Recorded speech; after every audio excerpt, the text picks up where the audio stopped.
کہ حضور علیہ الصلوۃ والسلام کی جو ہستی ہے وہ تو آپ سب جانتے ہیں کہ کس انتہا کو پہنچی ہوئی شخصیت ہیں حضور علیہ الصلوۃ والسلام، سب ہی جانتے ہیں۔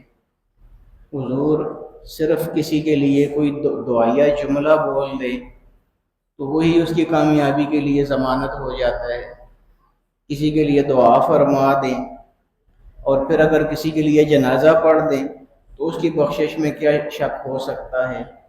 اور پھر یہ حضرت حمزہ وہ ہیں کہ جن پر ایک جنازہ نہیں 72 مرتبہ حضور نے نماز جنازہ ان کی پڑھائی ہے۔ شہداء جو تھے احد والے 72 شہداء تھے، تو ایک شہید کو سامنے لایا جاتا تھا حضور علیہ السلام کے سامنے، اس کا جنازہ حضور پڑھاتے تھے تو صحابہ اس کو اٹھا کے لے جاتے تھے، دوسری میت لے کے آتے تھے، لیکن حضرت حمزہ کے لیے حضور نے منع فرما دیا تھا کہ ان کی میت نہیں اٹھانی ہے۔ شروع سے آخر تک 72 کے 72 جنازوں میں ان کی چارپائی حضور کے سامنے ہی پڑی رہی۔ تو یہ اعزاز کسی کو بھی حاصل نہیں ہے ان کے علاوہ، یہ انہی کا اعزاز ہے۔ اور حضور کا ساتھ ہی انہوں نے اس انداز میں دیا تھا جب حضور پر مشکل حالات تھے، اس وقت بہت زیادہ ساتھ، اسی لیے حضور نے فرمایا تھا کہ حمزہ تو اسد اللہ و اسد رسولہ، یہ اللہ کا بھی شعر ہے اور اللہ کے رسول کا بھی شعر ہے، تو واقعی انہوں نے حق ادا کیا تھا اس کا۔ بہرحال وہ میں نے آپ کو حالات بتائے، ان کی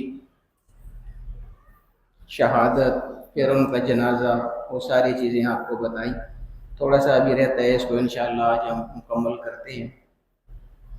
بہت سارے صحابہ کرام تھے جنہوں نے اس مشکل وقت میں حضور کا ساتھ دیا تھا۔ میں آپ کو بتا چکا ہوں کہ غزوہ احد بہت مشکل حالات میں ہوا تھا اور اس کے اندر بہت مشکل صورتحال پیدا ہو گئی تھی۔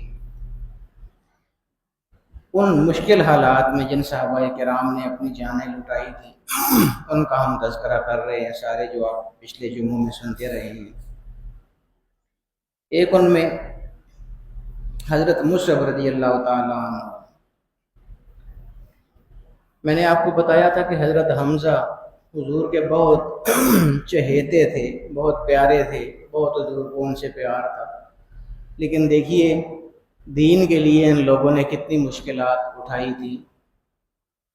ہم لوگ، میں اکثر کہا کرتا ہوں کہ ہم تک تو دین پہنچا ہے نا، یعنی ہم پیدائشی طور پر مسلمان یا مومن کہلاتے ہیں، ہم نے وہ تکلیفیں تو نہیں دیکھی ہوئی، نہ ہم نے وہ تکلیفیں برداشت کی ہیں جو صحابہ کرام نے برداشت کی تھی۔